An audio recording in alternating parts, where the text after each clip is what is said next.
touching on the top prop bets in the NBA today. All right, so starting with Steven Adams over 8.5 points.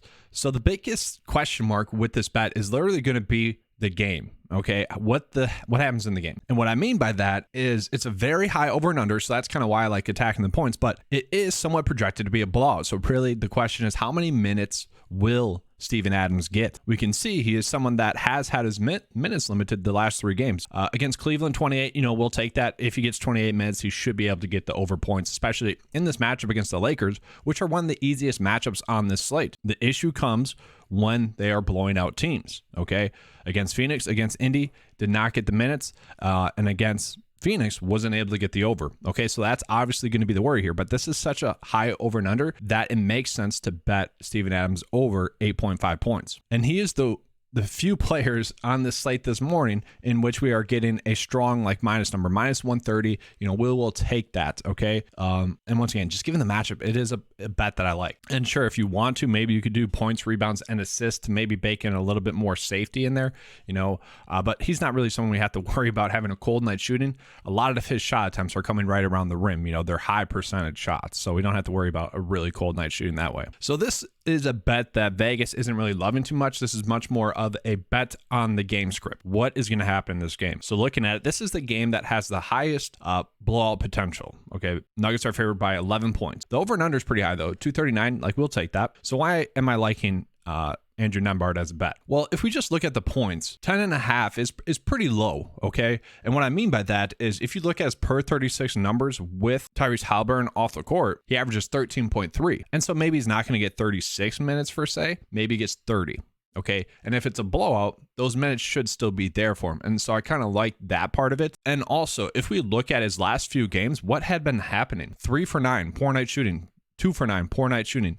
2 for 16, poor night shooting. Okay. So he had been just on a cold stretch. So I think that's why we are getting this number at such a low amount. Now, it's not a lock and load, not a lock and load by far, but it is one in which there still should be some safety if this game ends up being a blowout, because he still should get playing time. I think the OKC game is a perfect example of that. It was a blowout. He still got the minutes. Maybe not as many as we would have liked in a close game, but the minutes were still there for him. And this is a bet that I don't hate either. You could do points and assists. So it's per 36, once again, with Haliburton off the court, is going to be 13.3 for points and 7.4 assists. Now, we don't think he's going to get 36 minutes, but if he can get 30, he should be able to hit that over, okay?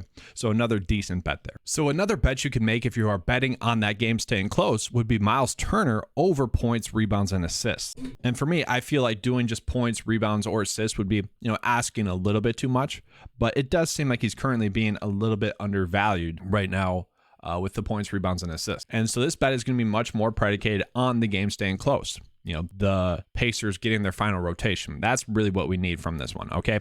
So looking at Turner, his per 36 with Haliburton off the court is 23.8 real life points, 9.8 rebounds, and 1.4 assists. So that you can already see why I'm kind of liking this bet. And if we go back to when these teams met earlier this season, 14 points, 11 rebounds, and 2 assists. So he's easily able to get there as well in that game. I shouldn't say easily. He was able to get there in that game as well. And that was a game in which he only saw 26 minutes. He got into foul trouble. And so I guess that's another variable that we have to worry about. Okay. So it's a bet on the game script. Okay.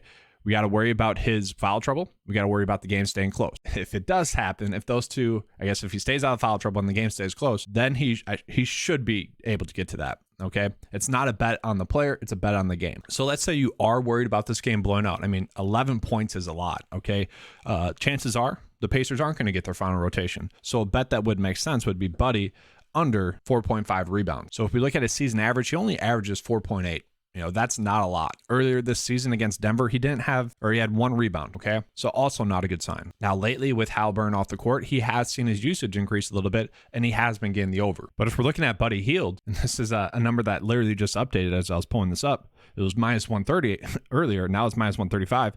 He's minus 135. So those are pretty good odds. Those are some of the best odds that I could find that correlate with the PrizePicks number, okay? And so that is very much a bet on the game script, but even if the game doesn't blow out and they do get their final rotation, he could still get the under. So we can kind of see you're betting Andrew Nembhard and Turner together if you think the game stays close. If you think it's going to be a blowout, Bet Buddy Healed under, and then this other one as well. So another one that you could bet the under on if the game is going to blow out would be KCP under 17.5 points. This is one of those ones that could hold up individually as well. I feel decently about this. And if you look at his odds, it'd be minus 130. So it's already favored in the under. Now, that's about a 56% chance that he gets the under there. Tack on the fact that the game could blow out. We like that. And this number is basically set at what he typically averages. Okay, we can see that. The one thing that does worry me is that the last time out against Indy, 15 real life points, 8 rebounds, and 2 assists. So that's why it doesn't really feel like a lock, like a gun-ho play. And like, even if the game is a blowout, he is still someone that does get minutes. So it's not like his minutes are going to be drastically reduced if it is a blowout. So we can see we're just not getting that many great numbers just yet. There's a little bit of game theory going on. So Apollo has his rebound set at 6.5. Okay. And right now that is minus 130. The next of these bets that I give you guys are all pretty much going to be 130. Okay, which is fine. It's not great. Like, if we had better numbers, obviously we'd want to attack those. But given the fact that it's the morning, like, they are putting out bets that are going to be the closest to 50-50 that they can find. And that's why they're out there. That's why we're getting these numbers. But looking at him, I feel like this is a decent bet. On the season, averages 6.6. So already not a good number. So that's not a bad bet. But with it, they're kind of saying Wendell Carter is also going to get the under. And that's where it worries me. So Carter is set at 8.5 rebounds. Okay. And his under is at minus 130 as well. And so that's because they got that matchup with J-Val, a guy that gets a ton of rebounds. So, you know, you can do whatever you want with this bet. I would say that with Carter's numbers being a little bit higher, I would kind of think that he'd be the one that would be more likely to go under at 8.5. And so that'd be the one I would want to go with the most. All right, so looking at Bam, over 10.5 rebounds. Now, he is someone that, you know, can really get a high rebound share. We can obviously see that. 10.5 doesn't seem to be too high of a number. Once again, he is minus 130 to get this over. So not a bad number there. And if we look at what he averages on the season, 10.1. So it's not like too far off from his average. If anything, this should be a close sweat. And one thing about this game, it is projected to be a pretty low scoring game, 218. So with that, I wouldn't mind a little stack of Luka under rebound, 10.5. It's a lot of rebounds. Okay. And I think why we have seen him maybe be a little bit lower recently is, one, Christian Wood being playing a lot of minutes recently. You know, you can see over the past 5 games have been, but he's going to be out tonight. Okay. So this is also a game in which maybe potentially blows out without their second best player being active. But if we look at Luka's per 36 numbers with Christian Wood off the court, it is only 9 rebounds. Okay. So the biggest question with Luka too as well would be those minutes. I mean, he is just playing so many minutes, 39, 36, 2 overtime games, 53 and 43. You know, it's really more or less just betting on the minutes for Luka, betting on it being closer to 36 minutes. That's kind of the biggest bet here. And I think with Christian Wood out, one, that does help out Bam. And 2, it leads to this game being more likely that it could be a blowout, leading it to Luka not getting those final minutes. So now let's say it stays close. This is actually one of my favorite bets on the day because you are just betting on the game staying close. Yes, it's a low scoring game, but if you look at the numbers for Spencer Dinwiddie with Christian Wood off the court, they're great. So he averages 20 points, 3.7 rebounds, and 4.8 assists. So literally just based off of those numbers just right there, we can kind of see that he should be able to get the over. Tack on the fact that, you know, the last 3 games he's been able to get there. If you go back 4 games, it was very close. You know, that is appealing to me. The issue with this is going to be the matchup, obviously. Okay, Miami is a great defense, so that's the worry there. But we can kind of see Dinwiddie getting around the same amount of minutes as Luka, maybe 38 minutes or so. So I feel like this is a decent bet there. It's a pretty good number. And then a player that sees the biggest bump, and this is kind of the biggest difference on the slate compared to the numbers that we're getting, 15.5 points for Tim Hardaway over. So yes, this is a difficult matchup and he could easily have a poor night shooting, but we can see he's been able to get the over the last few games. Now those are all pretty much easier matchups, but he's been able to get the over. If you look at his per 36 numbers with Christian Wood off the court, and I do think we can kind of accurately project him to get around 36 minutes. Kind of does depend on how he's shooting the basketball, but this should be a good number for him, and he is questionable, expected to play. He averages over 20 points per 36 with Christian Wood off the court. So there does seem to be a discrepancy between the projection and kind of what he does with Christian Wood off the court. And so we can see like Vegas has it set at pretty much even. Okay, so this is very much a bet on this just being kind of wrong, not adjusting to the per 36 numbers. Now, the issue with this, I guess, would be that where like Finney-Smith, Dinwiddie, they all see an increase in minutes directly with Christian Wood off the court. Tim Hardaway Jr.'s, his minutes are pretty much solidified. Like he's not getting bonus minutes, here and there with Christian Wood off the court. So potentially you could do this bet as well. Like I said, averages 20 points per 36 with Christian Wood off the court. So we're already basically at that number. With him off the court, he does average 4.5 rebounds and about 1 assist. So we do see a slight bump there. They're pretty much projecting him at his average with Christian Wood on the court. So take it for what it is. It could be a good bet. That's pretty much what I'm trying to say there. If the issue would just be that the matchup. So I'm going to bet the over points there. And now I'm going to give you guys some NHL bets that are pretty much popping for me. So why have I been doing NHL bets? I kind of feel like I just want to re-explain this. It's that we get better numbers on the NHL bets than we do kind of any other sports, really. So I was saying, like, we're getting minus 130, minus 135.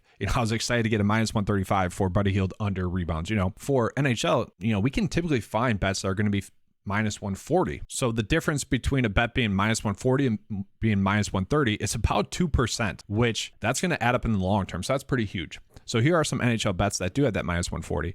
Drake over 2.5 shots on goal. We can see he's pretty much been there or close to there. Hit the over 3 out of 5 times. So that's going to be a good bet to bet the over. Then another one that I like as well, staying in that same game. So maybe you could potentially stack this.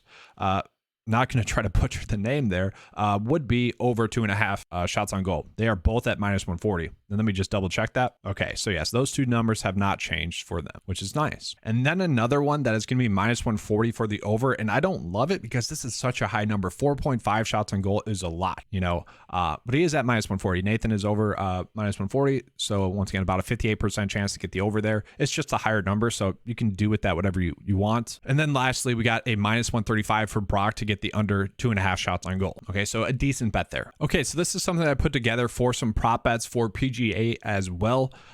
Pulling it up, it does seem like we are going to get a good, and dear Lord, right as I pulled the PGA bets, his shots on goal went up. So we're clicking off of that. Wow. That is, jeez. Oh man, that's what makes this fun, though. Honestly, guys, is you got to get the numbers when they're there. It's a fun thing. But looking at it, so we saw that the greens in regulation on the PGA Tour for this event were pretty high.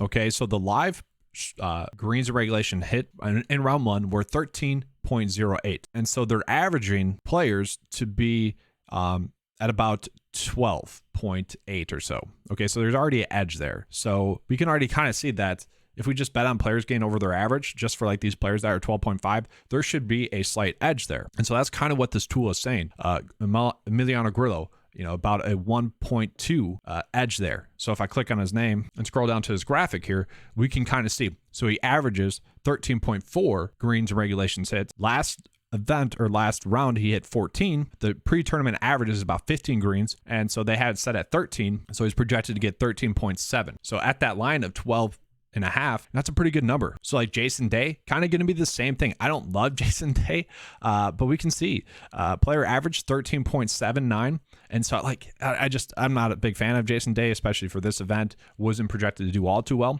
but we can kind of just see the numbers projected 13.6, which is obviously over that number. Nate Lashley, kind of same thing as Jason Day, wasn't exactly projected to do well, but he is someone that does have an edge, does average 13.6.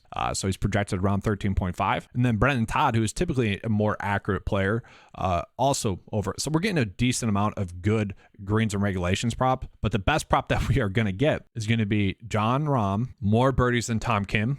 He had 9 on yesterday's round. He averages 6.7 per round, whereas Tom Kim only averages 4.89. Okay, another one that's decent would be Taylor Montgomery over Taylor Pendrith. There's a projected edge there. Taylor Montgomery averages 4.8 and Pendrith averages 3.5. So I'm giving these out to you guys because their starting times are a little bit differently. So maybe they're still available when you watch this video. Hopefully they are. So here's what today's bet would be looking like for me. Tim Hardaway Jr. over 15.5 points. Once again, just looking at the per 36 with Christian Wood off the court, he should be able to get that.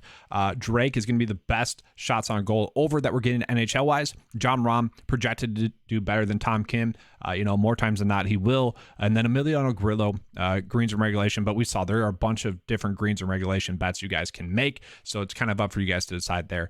The golf bets might be gone by the time you get here, so stick to Tim Hardaway Jr. and Drake. And once again, just a reminder, with today's bets, I'm telling you to like mix and match it to the 2-leg bets. Okay.